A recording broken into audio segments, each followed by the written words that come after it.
Haleluya, ia e toe folofa ma whatalo whatu sa mola tunu pele muga e ngole fiafi. Ole tātou whamalo ne oli, ia e mesi fo o tātou whanatu. Ia wale manawa i fo o ngā venga niva e ngole fiafi. Ole whauwira ni o tātou por kalame. Manai o le manawa ngā venga tautua me o sa mola tunu pele. Ia vi ele tua ni fiafi mole atu le whaftai tele au auna le tua sa autobaa mai fo ni aso walfa o wino tautua na nanga ia vi ele tua mole atu fa malo le sunga fa fengainga ya fiu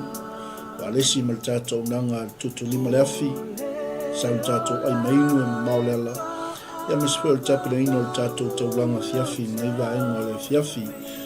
mole tuen fa malo mal fa tele lava ile tinaya hana walesi mal fito ya le malu.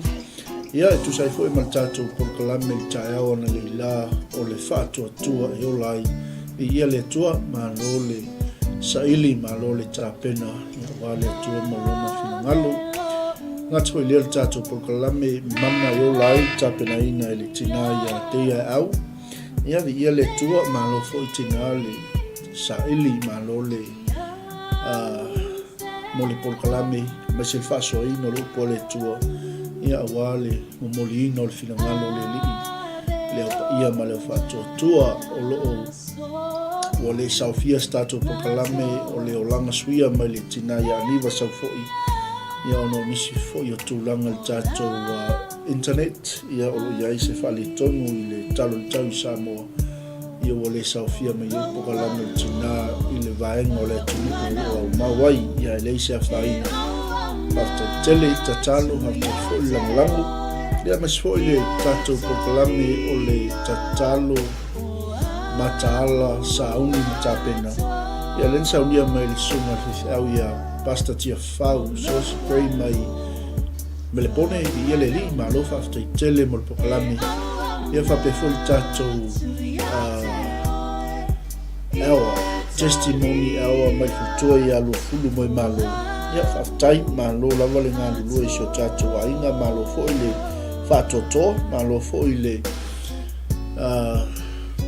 ono sa i le nei asovi ia le li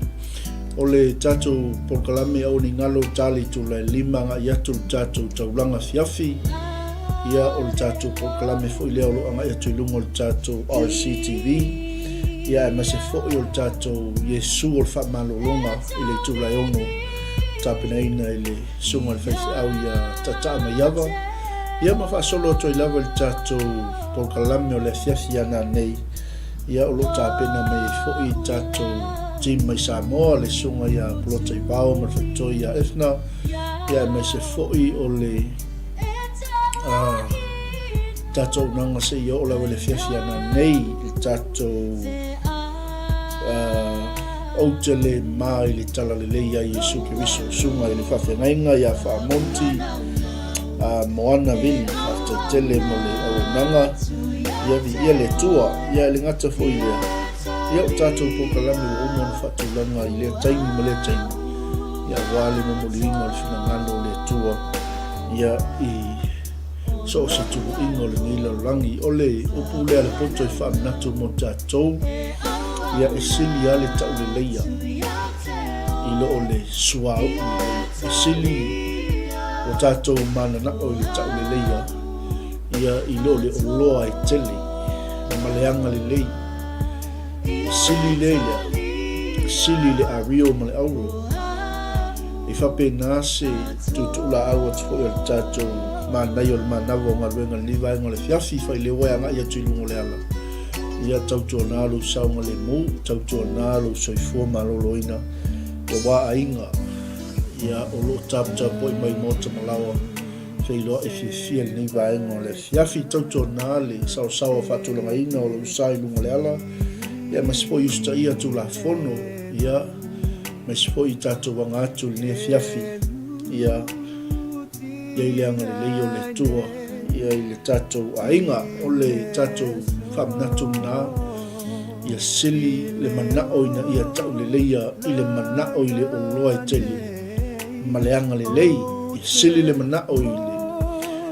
i le ario male auro ameni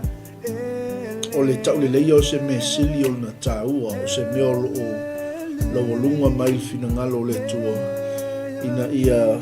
pale ei le tangata me tonu le tangata whātua ia wa a whai e tau maua laloina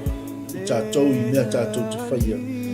ia o le tau maua laloina fo i lea o le tua malona finangalo mai leo polpoto o le mau oa mali mativa late fitaia i ia le whaia i la ua uma e lea tua ameni a o leo o whātua na te iloa atu le leanga malafi ai a o e ua whaingofie e o atu pea i lātou o na whaasalaina i leo i lātou ameni o le taui o lo ta otu i ao le atua a o le whai unga malau whilwhilinga o le mea le nā o le loto le tangata e whai i ia le atua me leo tala le upo le poto o le taui o le wha maua lalo ma le matau ia Iova amen o le oloa lea ma le vi inga ma le ola i ia le so ia tatou tau sisi i le tau le leia i lo le oloa e teli ma le ario ma le au wao o i le atua le taui o le tangata loto wha maua lalo ma le matau ia Iova wha manuia mai le atua le nefiafi o le tātou po kalame nā o le manai o le manawa o ngaruenga e ile anga le lei o le tua le whaawina i o tute ma whai o le niwe asu wha manuia tele le tua tātou whira le aso atai au le taimi masani o le tātou manai o le manawa o ngaruenga e mea tau nei lautou auna tau tua mo oi wha manuia tele le tua le nefiafi soifua mai e manuia